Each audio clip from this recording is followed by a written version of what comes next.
About 30 years ago, a noted South African sociologist at Wits University told me something I always remembered, that the research work done at Wits University at that time, in the 70s, was of no consequence and irrelevant to what was happening in South Africa. But this does not apply to Suzanne Levine's book. She covers a very topical topic on exploitation of child labor on Cape winelands, especially the Dorans. Everybody knows about the Dorans. If I did the in-depth of the book, and if I look at the headings, it's the Dorans vineyards, career ambition cut by economic realities of children, casual child labor, school holidays, grapes exporting during sanctions era, harsh work conditions, strikes end, table grapes export off, wage work as a necessity of life. That's a comment by a child worker. Child workers as child labor, Western Cape winelands, and then most interesting, the DOP system. Are you all familiar with the DOP system? You get paid by liquor. And there was a Milan Commission of Inquiry on the DOP system many years ago. But what Susan's book, I think, is very relevant for government ministers, people in the ministries in labor, to take note of what she's saying. Because I think it is what one would call interventionist academia. It shouldn't just be academia for itself. Mm-hmm. It should intervene in what is happening into day-to-day happenings in South Africa. I think that is the importance of this book and the relevance of this book. And I do hope that Susan exploits this in a good sense. Because what was very peculiar, these are children, and these vineyards are very short. And if you look at the pictures of these children, they're 12, 13 years old. And because of their height, their height accommodates them physical-wise to cutting the vineyards. I think that's one major reason why they are being exploited as child workers. Thank you. Thank you very much. Well, on behalf of everyone, I'd like to welcome our distinguished scholar and our distinguished speaker, Dr. Susan Levine. And she's a very interesting person. She did her undergraduate degree and her doctorate at two separate American institutions, Bard College and then Temple University. And she returned to South Africa. She's always, from her early work, she's had an interest in combining challenging social and political questions with theory.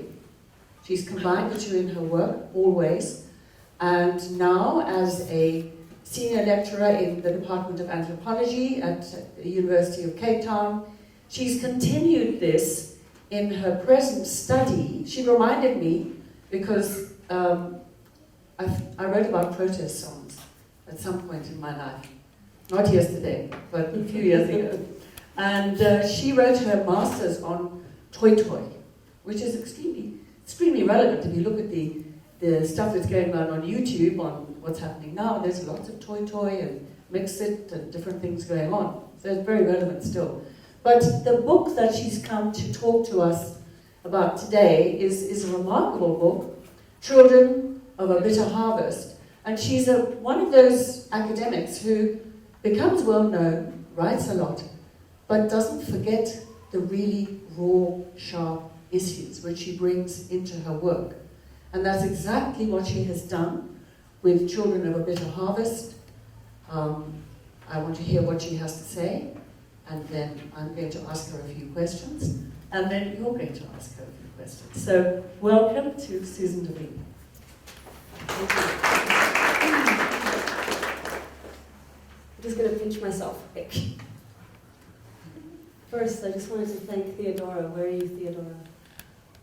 Yes, there you are. Thank you so much for organizing this visit. You've done it so splendidly. And she called me yesterday to see if she could give me a lift from the airport, and I checked to see what time my flight arrived, and it had arrived yesterday. And thank you for that call. Changed my flight quickly. And thank you to Abdul, who has been extraordinary. He heard a short piece that I did on the radio many months ago, Nancy Richards on SAFM, and wrote me an email and said, "We'd love you to come to Johannesburg, and this is an important book." So that's extraordinary. Thank you so much. And for this index, indexes are amazing, and Abdul has won an award for the index for this book. And you can read indexes and the way you've done. And thank you so much. It's really meaningful. And Liz Gunner, it's an absolute honor to have you here. Thank you. And to Red Pepper in the back, thank you. And all right, so what I'd like to do is, since I have this book, and I just wanted you to know, for those of you, should I stand? Is it better if I, yeah, should I stand? Tell them across. Now you can see me, yes. For those of you who are writing passionately and are really committed to any kind of work, books don't just happen. They take a long time. This one I've been working on since 1996. It has been rejected for publication 10 times by different presses over the last six years. And the only reason I persevered, and the only reason it's actually published, was because of workers in Dodorans during the strikes 2 years ago. And I was walking through the town with workers, and there were people from Zimbabwe and from DRC and from all over sub-Saharan Africa who were walking and marching and protesting with workers from the vineyards, South African full-time workers. And everyone in Cape Town was so afraid that the strikes would lead to resurgence of xenophobia, resurgence of bad will. The situation in Dodorans was extraordinary for the kinds of leadership that people from Zimbabwe were showing farm workers who hadn't been unionized, who hadn't had the benefits of being part of COSATU and other labor unions, who'd been really remote from politics in some very real ways. And so as we were walking through the streets of Dodorans in this unbelievable kind of energetic space, someone said, "What are you doing here?" And I told them about my research, which began in this town in 1996 and has lasted until 2010. And I said, "Yeah, I wrote a book. I wrote a PhD, but the book's not going to be published. No one wants it." They said, "Now they will. Send it again, now, tomorrow. Go home, send the book out again." And I did, and he was right. So there's something about scholarship and intellectual questions and engagement which also has to do with timing. And the incredible groundswell of yesterday in Parliament, with people coming to Parliament in maids' uniforms and gumboots, it's extraordinary times, and we need to exploit the times that we can. So I'm going to do two things. Is it okay if I read you the preface to the book? All right, because some people don't like to be read to, and I don't know if I'm a good reader. My accent's a bit funny. Sorry. All right, so I'm going to read you the preface, and then I'm going to just walk you through a little bit about the chapters in the book, and then we'll open it up for comments and questions. Okay? And thank you all for being here on this cold evening. It's really lovely to see you. A few years ago, my sister Gray lent me a book, short stories by Dave Eggers. The stories made me laugh, and I loved the concept of flash fiction. So I gave it a try with nonfiction. The outcome of that experiment is this book, which seeks to illuminate the grim and intractable realities of exploitation and poverty on wine and table grape farms in the Western Cape province of South Africa. Adapting the genre of flash fiction, which challenges writers to tell stories in 1,000 words or less, you're all good at that because we do SMS every day, to nonfiction has enabled me to give snapshots of large themes in easily accessible and digestible form so that readers can discover the complex entanglements that govern people's individual lives, while at the same time showing how personal responses also make a difference to the lives of those around us. As Andre Dutoy generally puts it in the foreword, the fragmentary form allows the author, that's me, to work on a number of different levels, making important theoretical distinctions at one moment, providing historical context the next, describing an encounter in the field the next. I must say that the genre of flash fiction, which inspired the flash ethnography, also had something to do with the fact that I'm a much older parent with a full-time job with 2 small children.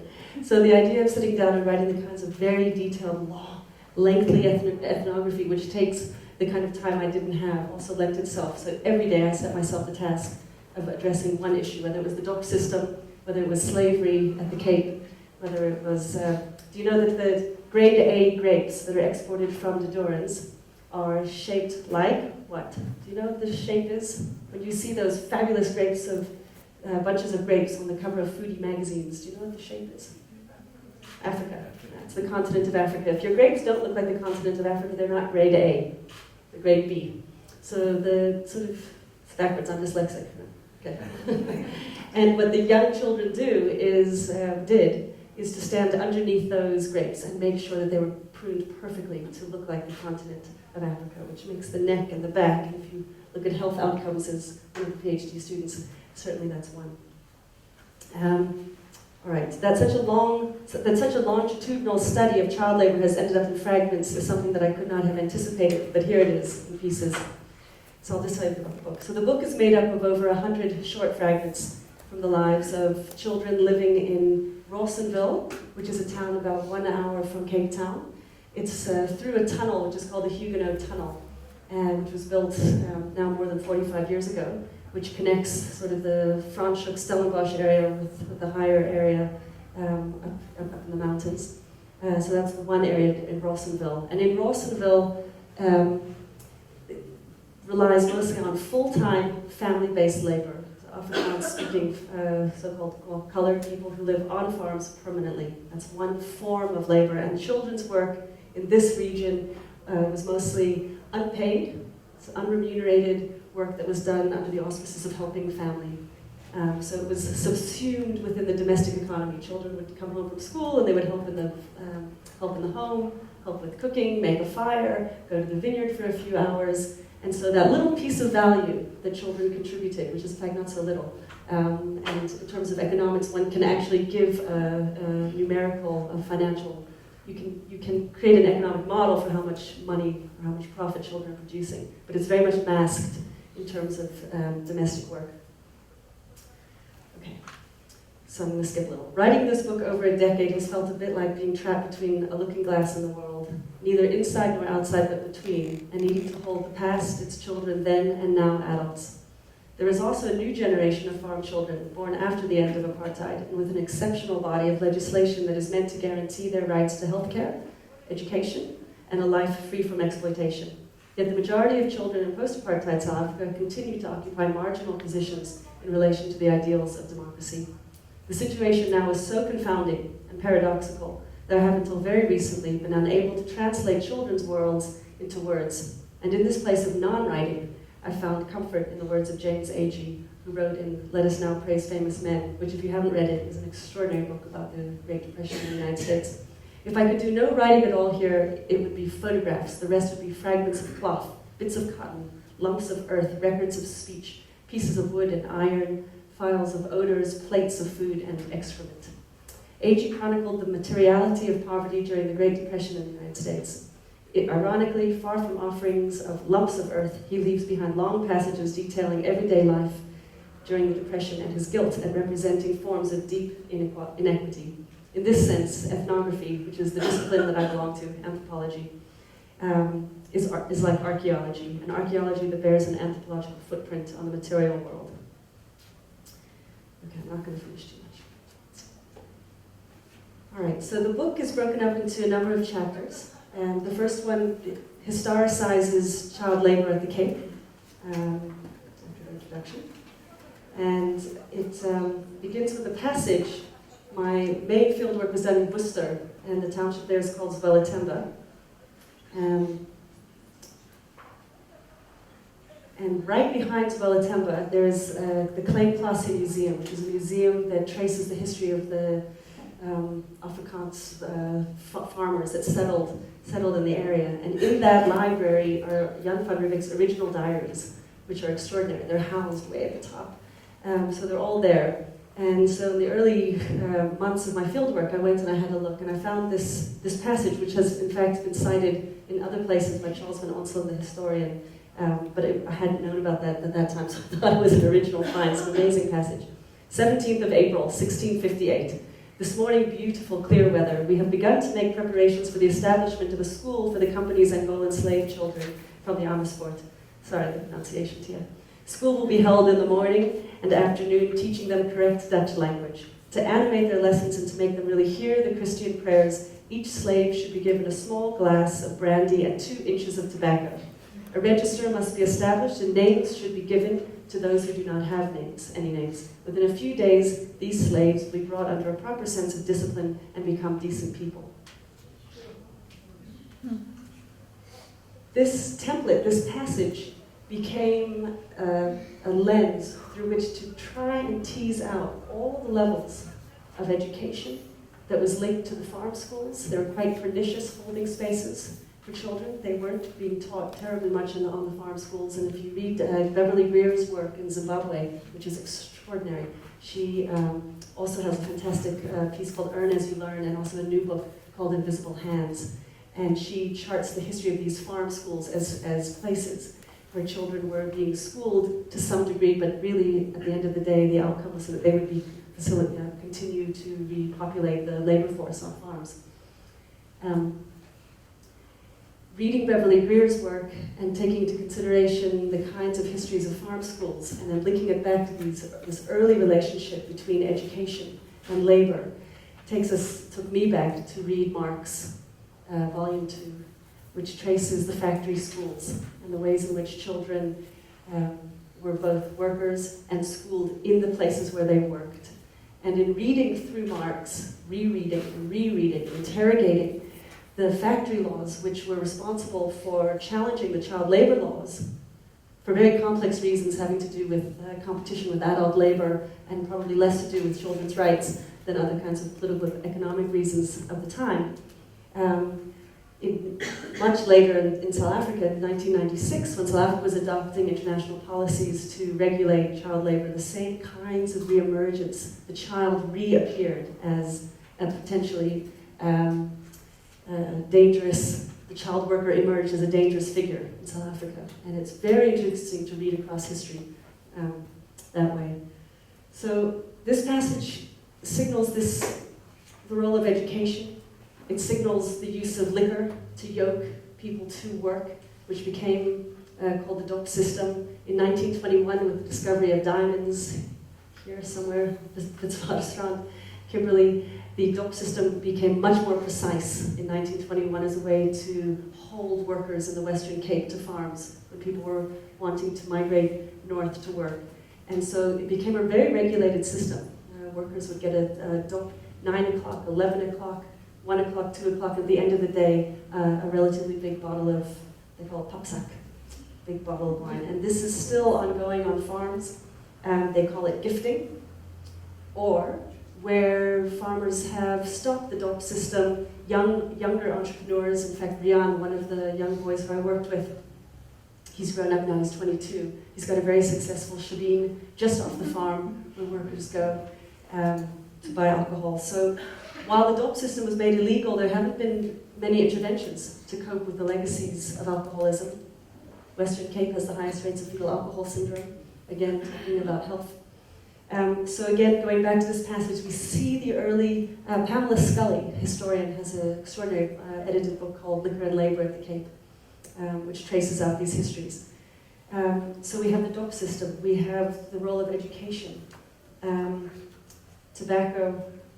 It's a fascinating passage, but so the first chapter tries to historicize some of the ideas around children, who it is to be a child, what it is, how slavery came about. Okay. Then we move on to the do I have time? We're running out of time? Okay.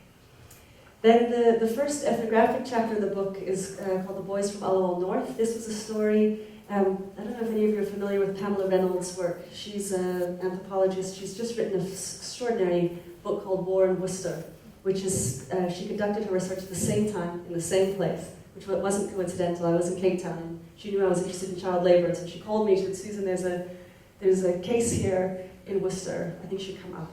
So I drove up to Worcester, and we met 7 young boys who were from Allowal North, who had been recruited to come and work for the season on a wine farm in the Slumbook Valley, which is quite close to Rawsonville. And they had been promised 250 rand a month. They've been promised board, food, everything, and at the end of the season, they would be escorted home. None of the 7 boys told their parents or grandparents for fear of not being allowed to go to work. They all wanted to come and work. So they went with the foreman, Francois, whose job was to recruit child workers. Right, this is 1997. Okay? This isn't happening now, just to bring you up to speed.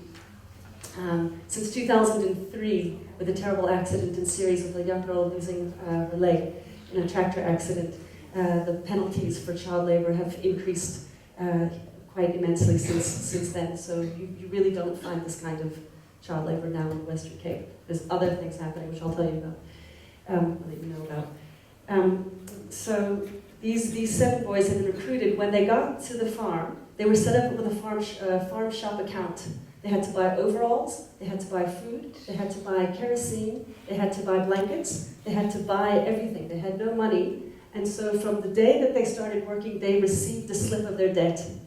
This is a classic case of debt bondage that would keep children having to try and earn enough money to pay back the farmer. And each week they get an empty pay slip with just a piece of paper describing what they had eaten and what they had used.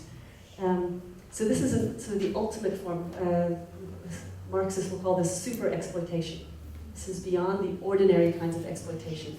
Some people like Bill Ferguson and other theorists right now are reframing exploitation in a very positive sense. That in a world of unemployment, chronic unemployment, whether you're in Europe, sub-Saharan Africa, the continent, that to be an exploited worker is to be a worker.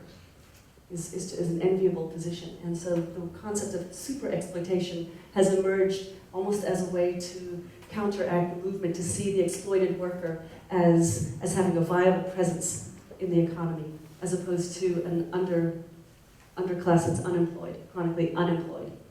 Some of the children in this book, who are now in their early 20s, would argue the same thing, that to be an exploited worker was preferable to being a non-child worker. And that's really where this argument goes, ultimately in the book, for better or for worse. So the story of the boys from Old North ends up with the very first lawsuit in South Africa, in which a farmer was taken to court for a child labor infraction, 7 child labor infractions. The boys tried to run away, they were taken back. One boy was beaten so badly on the head that he suffered quite serious brain trauma. But the boys, ultimately, Pamela Reynolds and myself and the Masakule, women from the Masakule Center in Zwela Timber came to their aid. The Legal Resource Center from Cape Town with Steve Karnovitz and Fatima Esop came up and took affidavits, and the case went through, and the farmer was ultimately fined 400 rand. Which he paid under the counter. And that was it. It got very little exposure, and that was 1997, so it wasn't again until 2003 that some of this, but you must keep in mind that this was a time that the Global March Against Child Labor was coming to the fore, the Network Against Child Labor was just established, the ANC was recently in power and was very eager to adopt international policies to make child labor illegal, to sign the United Nations Convention on the Elimination of Child Labor. It was a time that Leslie London and I at the University of Cape Town were recruited to draft for South Africa the conditions that would be too hazardous for young people to endure, which was a very difficult task. We were asked to name, when is it too hot for a child to work? What's too heavy?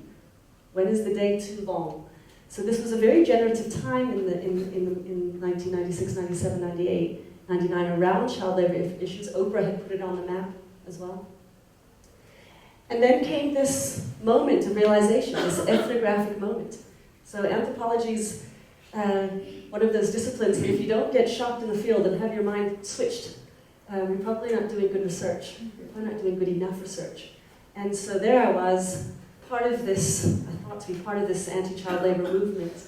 And it was the Global March Against Child Labor, and I was asked by the ILO, the International Labour Organization, was here from Geneva, to bring some of the kids from the field site to Robben Island.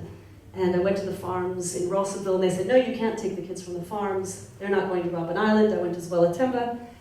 And there was a bit more flexibility because these are kids who are in the township working as day workers, as wage workers, actually in the Durans. And they were not under the constant gaze of the farmer. They were living off the farm. They had quite a bit of autonomy. They were quite radical. And they said, we'd love to go to Robben Island.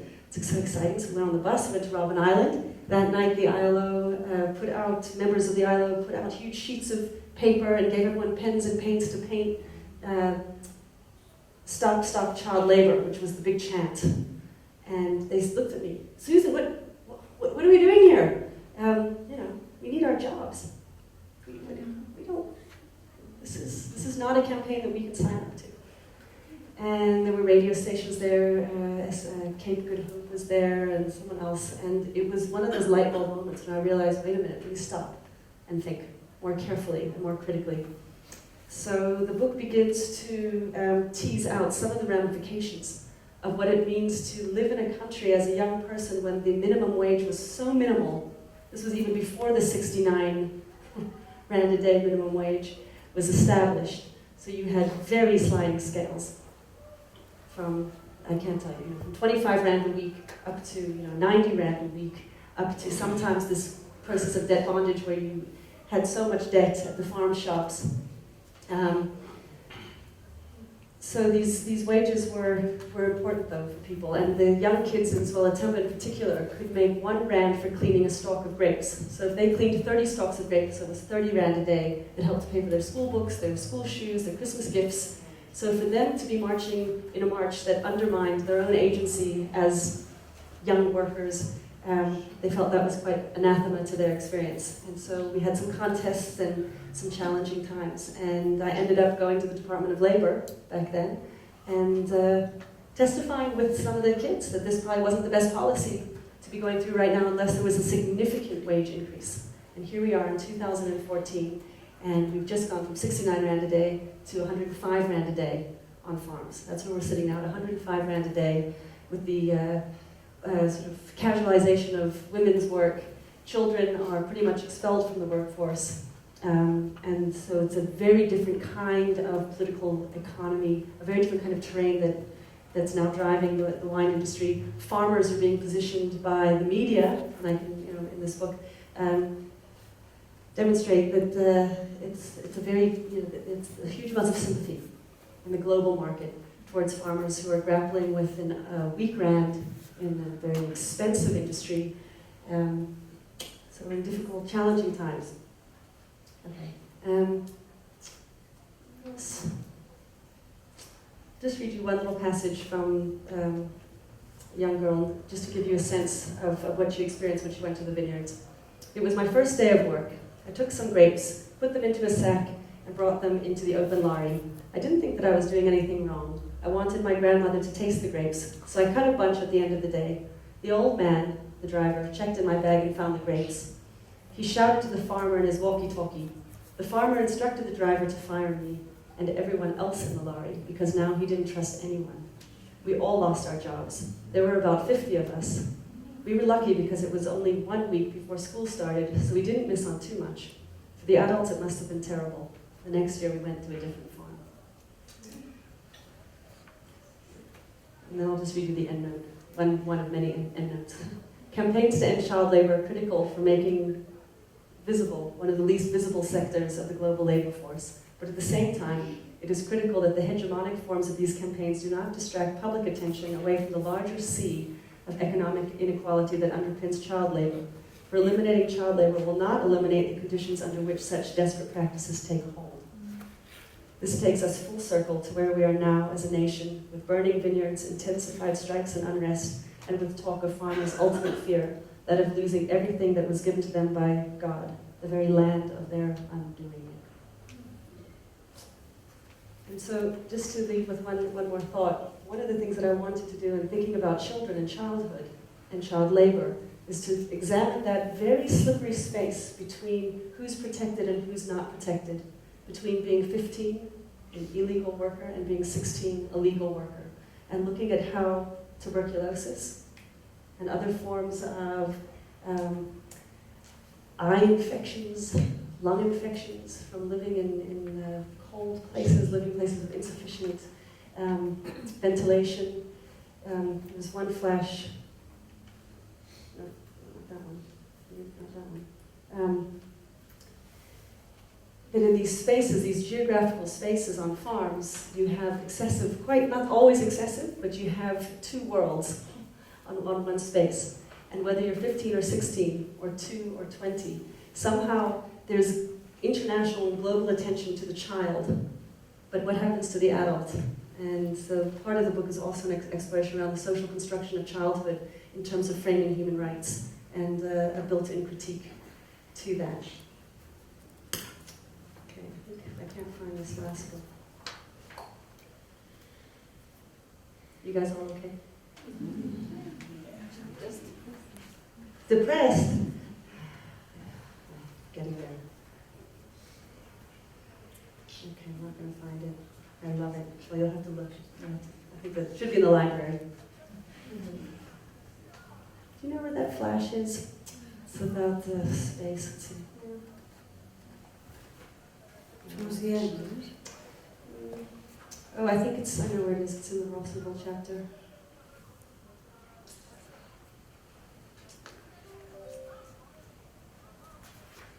Yeah, here we go. Flash 28. 60 paces will be the last one. Let's walk. La Maison is a farm, bucolic in appearance and with a massive magenta bougainvillea lacing its entry. It is 60 paces, my 60 paces, between the farmer's opulent home and his workers' less than opulent quarters. It takes less than a minute to walk from one world to another, where words like home, food, family, future, work, childhood, harvest, hands, death, land, and inheritance find no easy translation across this short but sharp divide. What is held in language on either side of the farm is partly the task of the ethnographer to uncover. Stanley Cavell argues that when we teach children to associate words with objects, we also, quote, initiate them into the relevant forms of life held in language and gathered around the objects and persons of our world.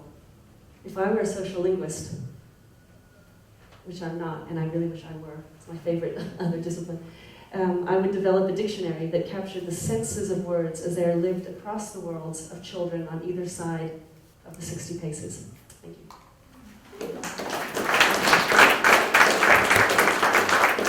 Well, thank you very much. You've given me an impossible task. I read some of this. I took it with me when I went to Dublin about 2 months ago.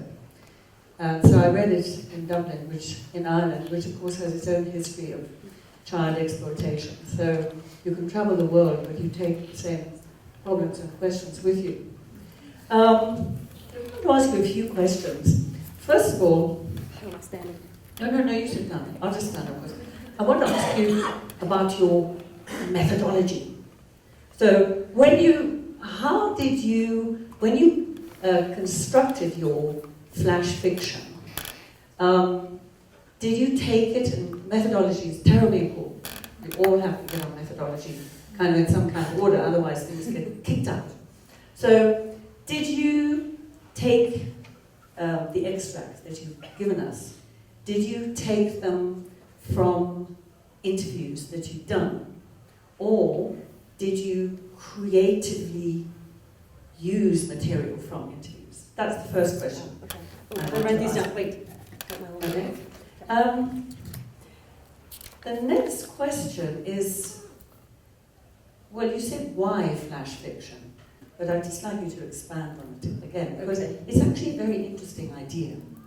Because you get, I don't know how many, have you come across flash fiction at all? You know, these short 1,000-word, they're quite popular now. And there's also this idea of faction, flash faction, so it's kind of fiction, but it's not quite fiction. It's different. You know? So the other question I want to ask Susan is, it seemed to me when I was reading this that there is a paradox around the new post-apartheid child legislation. Because what you seem to be saying, in a way, is that the new post-apartheid government's legislation was set up to protect the child. And yet, There are in certain situations where children want to work. And if you think, in fact, of other children that have worked in our history, if you read former President Mandela's autobiography, for instance, he worked as a young boy, at his home with cattle and so on. And many, many children have done that, boys and girls. And, children's work can be enormously important in shaping adulthood.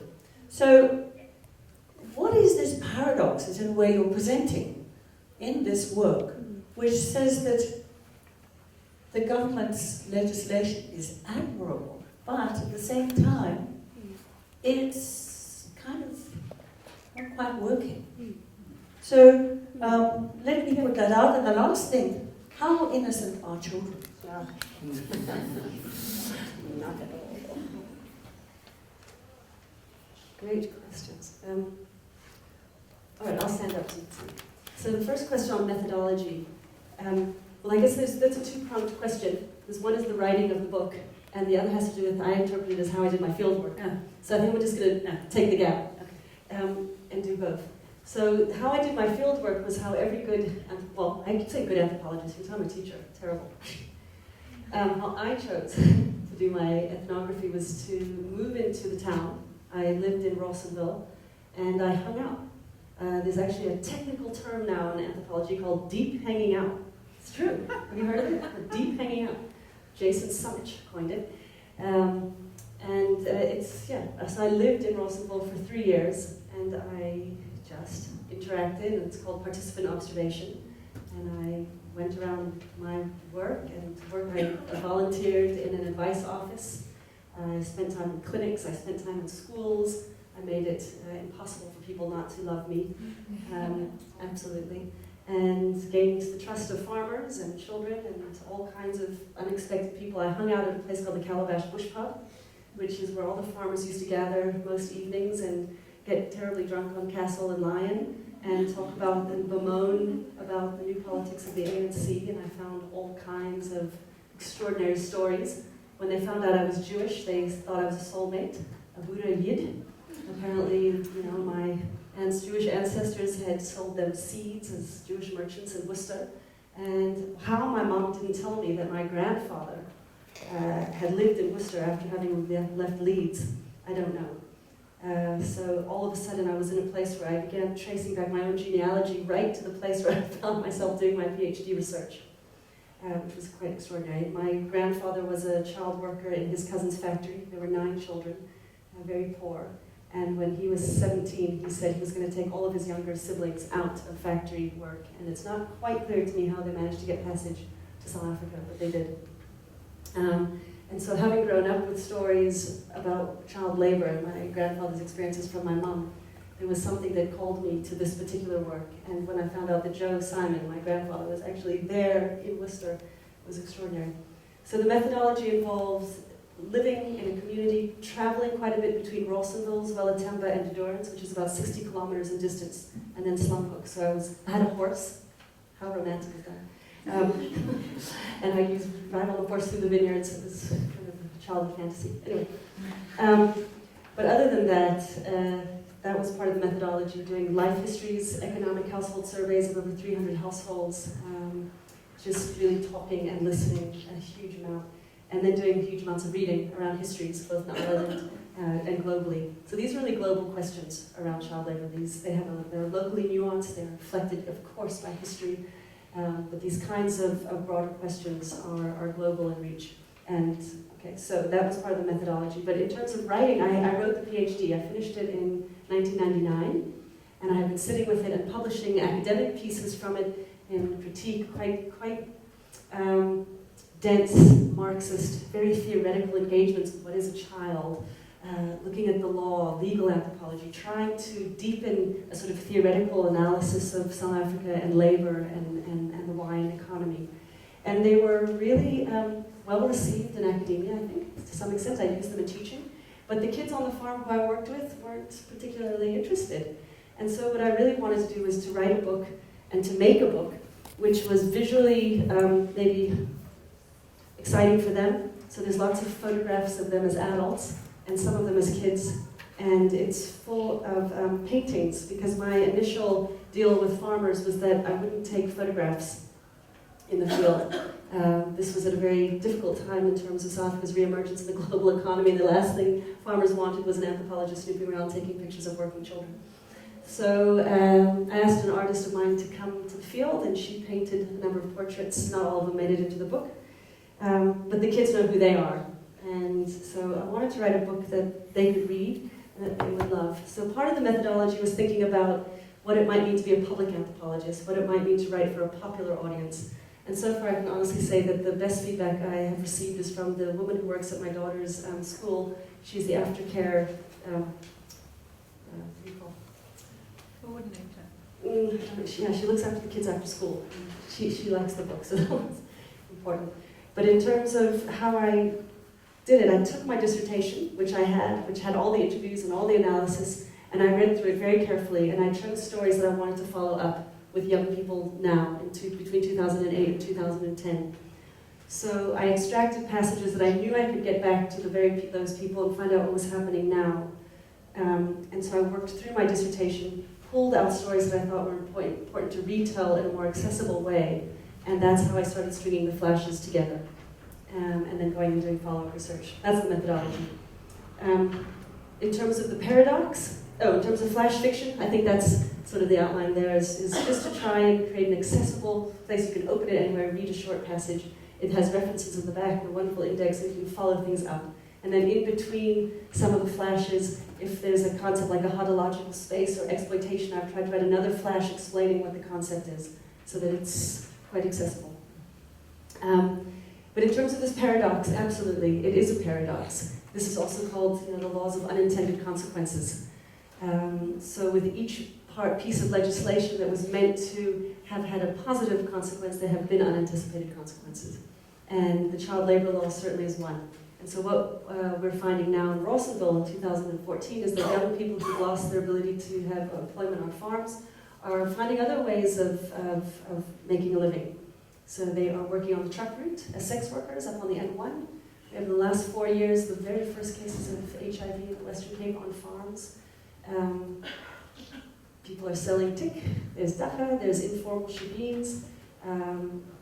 Rawsonville in particular is not suffering, but they say there's a spate of thefts. Young people are breaking into homes and taking food, nothing else, just food. And so there are other modes.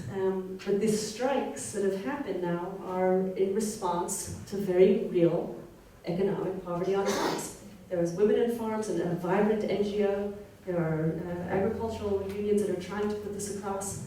But it's been very difficult to get the message across because of the argument that at least people are employed.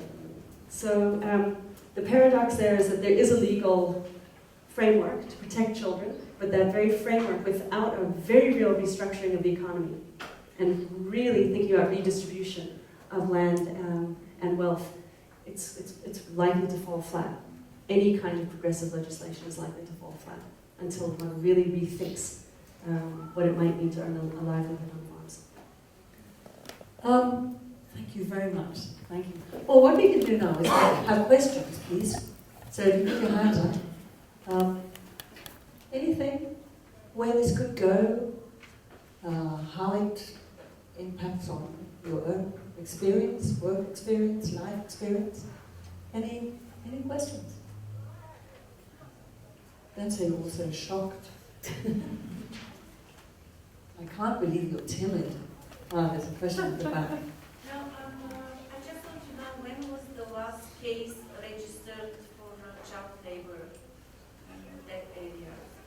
The last case. Okay, about 2 years ago, there was a case it was actually in Endurance. It was quite well publicized about 2 years ago. And again, there are kids who try to pass, so quite clever. Some people try to make fake IDs to get onto farms. And remember, this case on Alamo North is unusual. It's a pernicious case. It doesn't represent what many children experience on farms. So, for example, many young kids on the farms describe the summer harvest as the best time of the year. It's the time that their status is elevated. It's the time that they are earning money to go buy sweets and gifts. It's a time they feel really useful, part of kind of a particular mode of production on farms.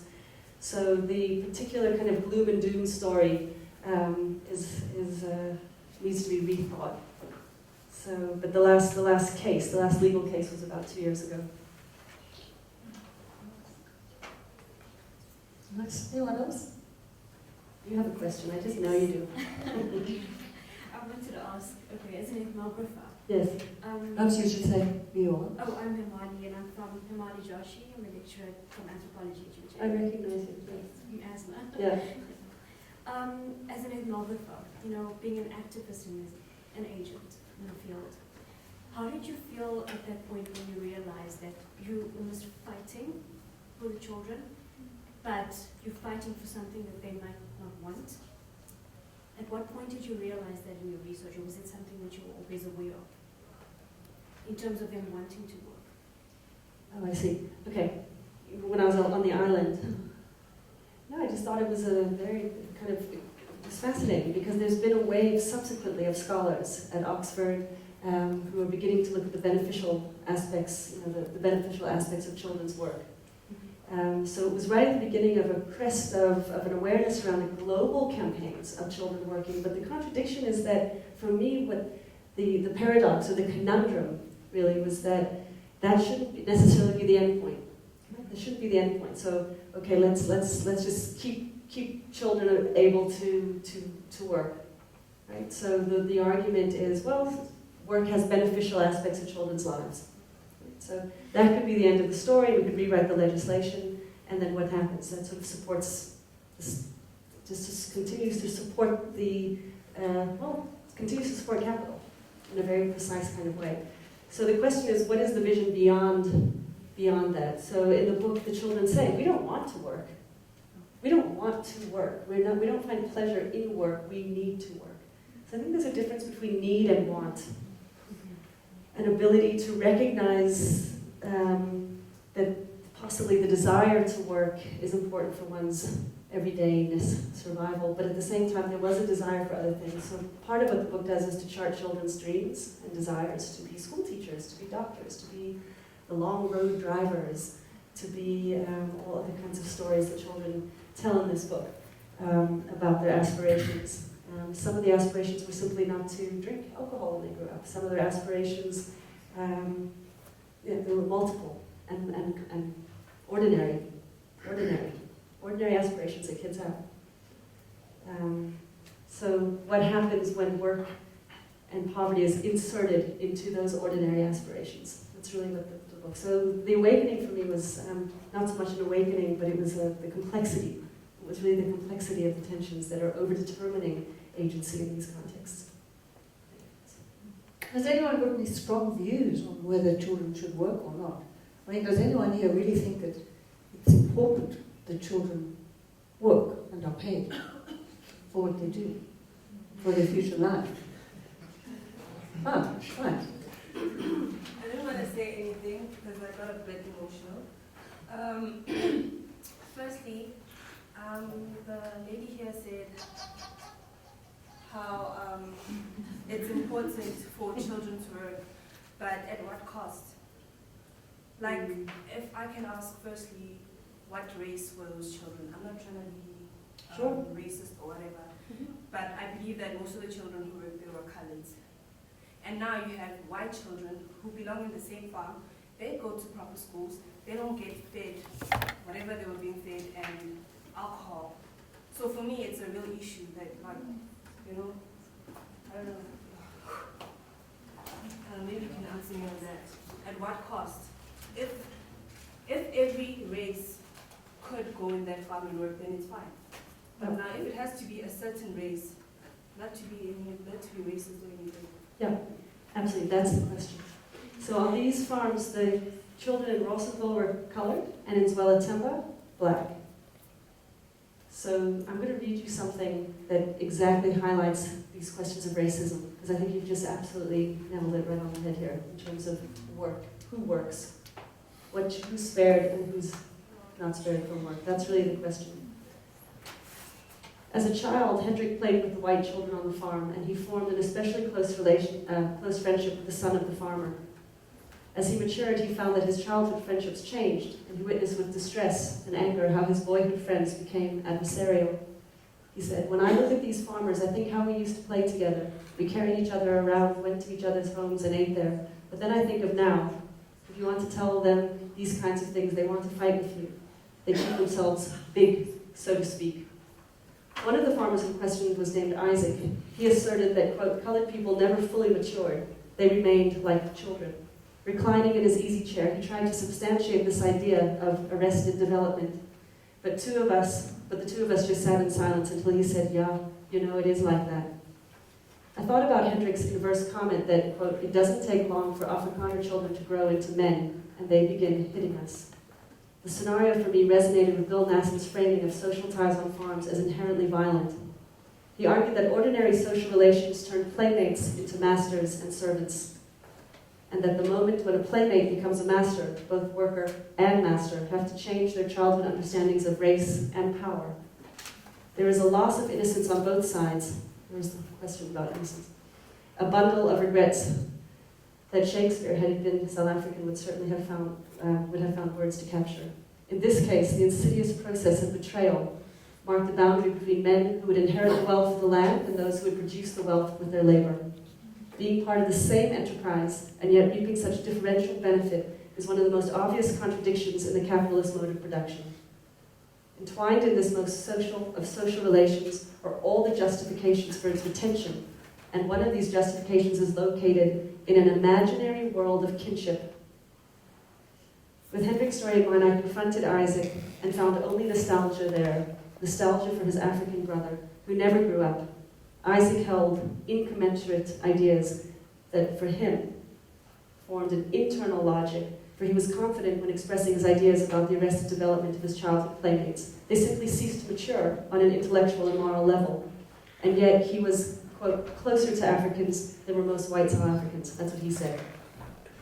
Against such racist notions of maturation, he internalized romantic notions about his belonging to the world of his workers through bonds of fictive kin. And it goes on. So that is absolutely central.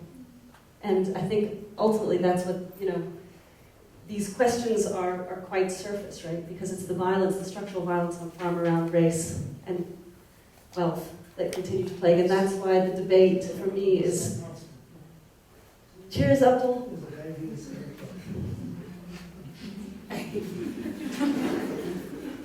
Thank you. Thanks a lot.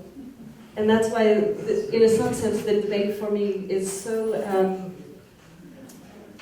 while it's worthy of pondering, it doesn't solve the problem. That's the book. So I'm not arguing for child labor. I don't think children should work. I think that there should be a different mode of production where racism and class relationships are predicated on race, and the entire kind of relations of paternalism on farms have to be radically reimagined. Radically.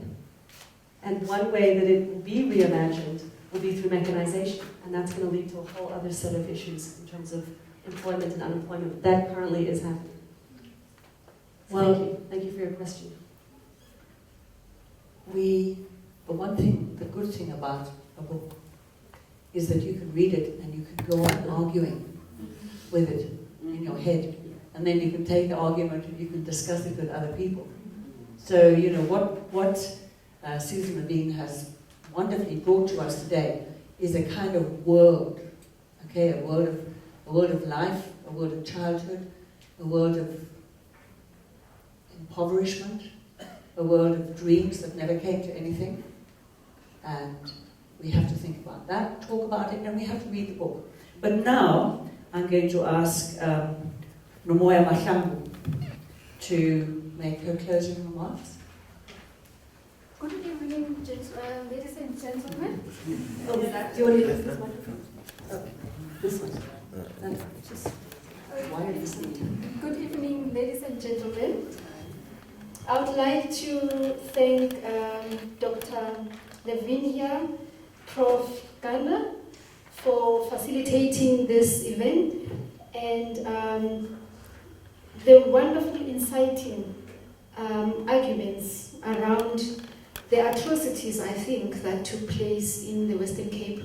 I must say I lived in the Western Cape for 12 years, and I used to drive past it once all the time, and there would be these youngsters coming, running towards the street to sell you the grapes as you come past the freeway. And little did I think of what they were going through. So for me today, it's like going back and realizing that for so many years, I kept passing these children and not knowing what they were going through. So thank you for really making us, through your book, aware of what happened. And actually, I'm wondering whether there are some of these things still happening in the Cape. I doubt that it's completely gone. I really doubt, but at least it's out there. And as you said, Prof, I hope the authorities would read the book. More than anything else, I would like to thank the students who came through here to listen to you. And I would like to encourage you students that I've just looked through the book, and I'm not saying what you've done, it's easy, but I think we need to start looking at the social issues out there and see what we can write about and put out there for people to read about. I think that's one thing that we can learn also from today's book launch. Thank you so much for coming, and thank you for everybody. Theo, thank you for organizing. The book is right at the back. I'm not sure how much is the book. I saw it's selling for 180 on exclusive, so I don't know what it sells for tonight. 195. Oh, all right, I'll say. You see, I'm a librarian, like I went to check how much it sells for, so yeah, the book is right there. Thank you, everyone, for coming. It's my first book, so I'm not really used to it. All right. Thank you. Thank you very much. Thank you, everyone.